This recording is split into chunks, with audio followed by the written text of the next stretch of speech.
There are a lot of local legends, but none as fascinating, in my opinion, as the true history of the Oregon Coast shipwreck that inspired the iconic 80s film The Goonies. It just created so many questions. Like, was there really hidden treasure? Is there actually a curse? Is it really our time down here? So today on CityCast Portland, we're talking with Tony Altamirano, director of the upcoming documentary film The True Quest for Fabled Treasure on the Oregon Coast. He's here to answer all of our questions. It's Wednesday, October 11th. I'm Claudia Meza, and this is what Portland's talking about.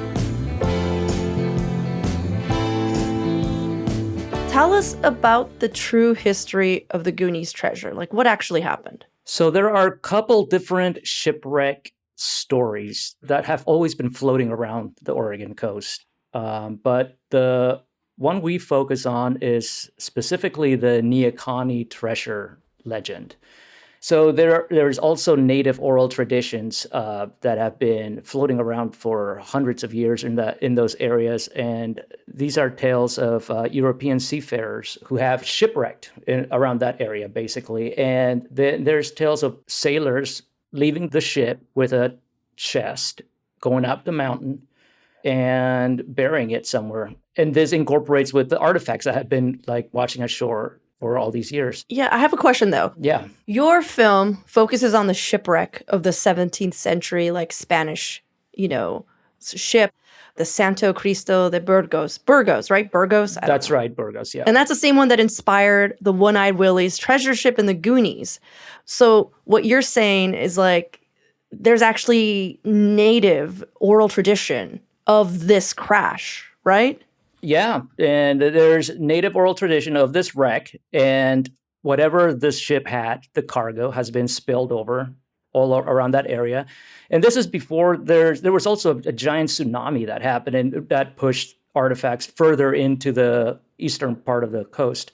So this film pretty much focuses on the treasure hunters searching for this specific treasure.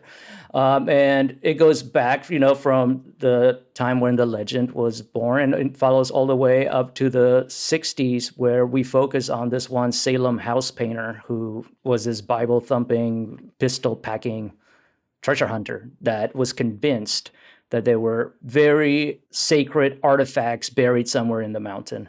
And he actually claims to have found tunnels pretty much built by man. That's what he says. Mm-hmm. And these tunnels coincide specifically with the Goonies, because if everybody knows that movie is about, a pirate ship they find under the Oregon coast pretty much. But one of the things that we kind of question is, who influenced who? The person that we talk about from the 60s, one of the most popular treasure hunters, his name was Ed Fire. Perfect name. And he was either influenced by the Goonies or the Goonies was influenced by him. Oh, gotcha. Wait, so there wasn't like a date where you're just like, aha, before the Goonies or aha, after the Goonies? Oh, he started way before the Goonies. Yeah, he started. Yeah. So he pretty much, it was from 1966 on to the early 70s, this guy was looking for this treasure. He took a break. He left. Mm-hmm. Then after the Goonies come out, he returns. And when he returns, that's when all these accounts of him finding tunnels under the Neahkahnie Mountain, that's when they start appearing. Has that been confirmed, these tunnels? Or is that just something that maybe he came up after he saw the movie? That's the question right there. That's the question we all want to know.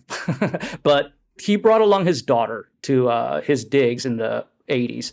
And we talked to his daughter, who wanted to remain anonymous. And she pretty much insists, yeah, she saw it. I saw these things. We took pictures, but here's the thing. When they took pictures, the film never developed properly. And that has been a thing that has happened around that mountain. There's some kind of energy happening in the mountain, and that's known by all the locals that live around there that we've talked to. Let's talk about that real quick, Tony. Yeah. So the legend is that the treasure is hidden on Neahkahnie Mountain, right? But many people have made attempts over the centuries to supposedly find this treasure, but many died trying. And so the lore of this mountain being haunted or cursed grew. But I don't know if you've seen the Google reviews of this mountain. It's 4.9 stars. I mean, haunted? Or awesome. It could be an awesome haunted mountain. I'm just But saying. here's the thing that happened during the making of this film. So I was doing this on my spare time, pretty much. This is like a couple acquaintances reached out about helping document this story. J.B. Fisher and Doug Kent Crispin, they're both local writer and historians. We know And about Doug. We've heard Doug. Yeah. He's been on the show a couple times. yeah. So I mean, I'm a skeptic. I'm not superstitious at all. You know what I mean? But like, we start hearing these accounts by a few people of what they experienced, like while they were involved in this treasure in some way or another. Then, right in the middle of filming, I get laid off from my job.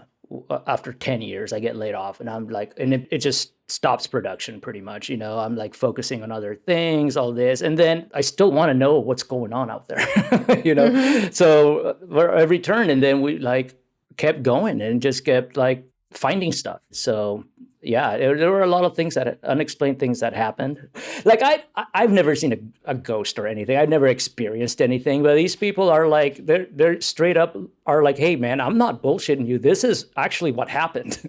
So I mean, there's just occurrences like, you know, stuff flying out of the walls. There was like blood that they find at several locations. There's like people that have died looking for this treasure. There's like, you know, run over by log trucks. There's just different accounts. This person that lives right there on the area, she recalls this encounter she had with some kind of energy, and she's a respectful person. You know, it's not like somebody just that wants attentions, you know. So it was an intriguing tale that just kind of like grabbed me and put me right smack in the middle of it. Yeah, I mean, you've obviously seen the Goonies. Oh yeah, like, I mean, did that like inspire you at all? you know, I mean, the Goonies definitely were a big part of childhood. Like, I'm an 80s kid, you know, and like in the middle of the 80s, we moved here from Peru. You know, I was this 9-year-old just absorbing everything Hollywood was throwing my way at that time. And we were lucky the 80s had great kid movies and other movies too. But The Goonies, best, I think. yeah, Yeah. and I mean, the Goonies definitely played a big part in my transition to the US. And, you know, I relate it to Ki Hui Kwan's character, Data in particular, you know, as a foreigner, like accepted by American friends, you know, like I believed in that tale, in that kid's fantasy tale. So having the Oregon coast as my backyard was a constant reminder of those nostalgic memories, you know. The Goonies was definitely a big factor in me deciding to, you know, take on this project. All right, well, let's take a quick break here, and when we come back, is Tony now cursed?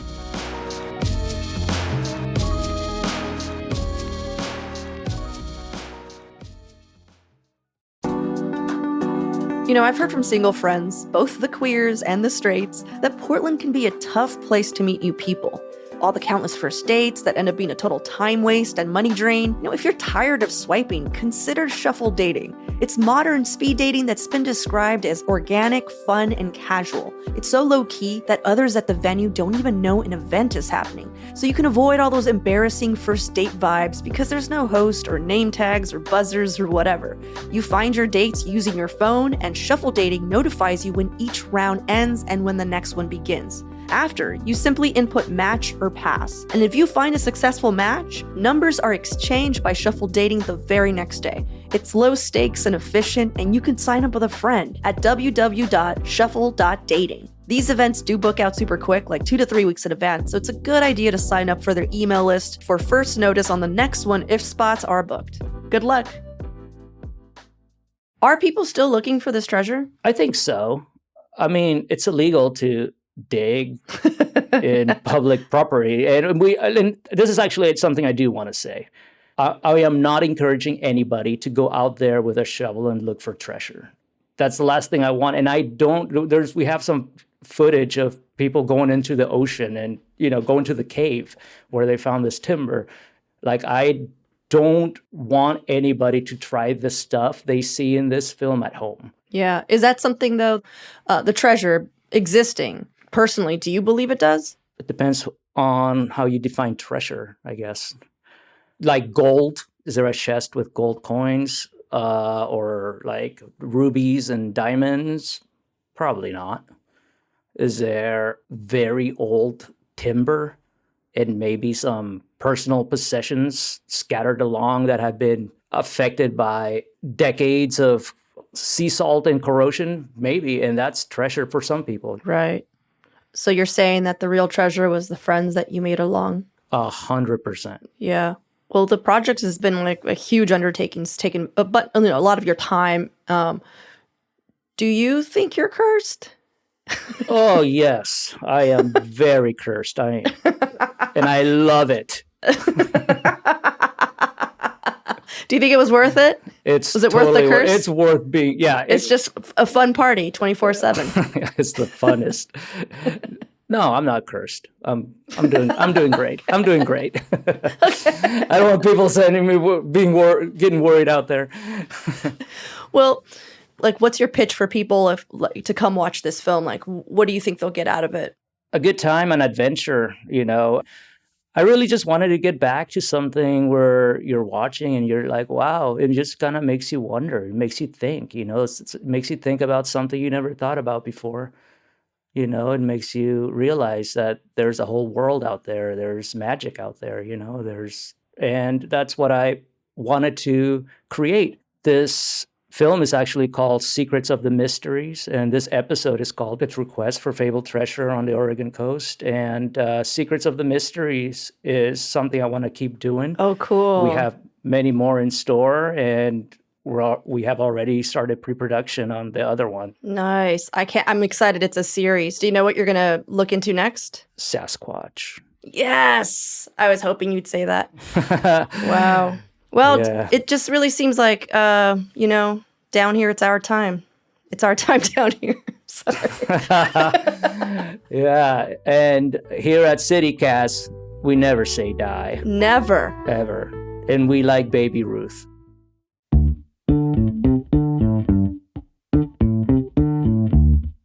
That's all for today here on CityCast Portland. Thanks so much for listening. We'll be back tomorrow morning with more from around the city. Until then, see you at Slim's.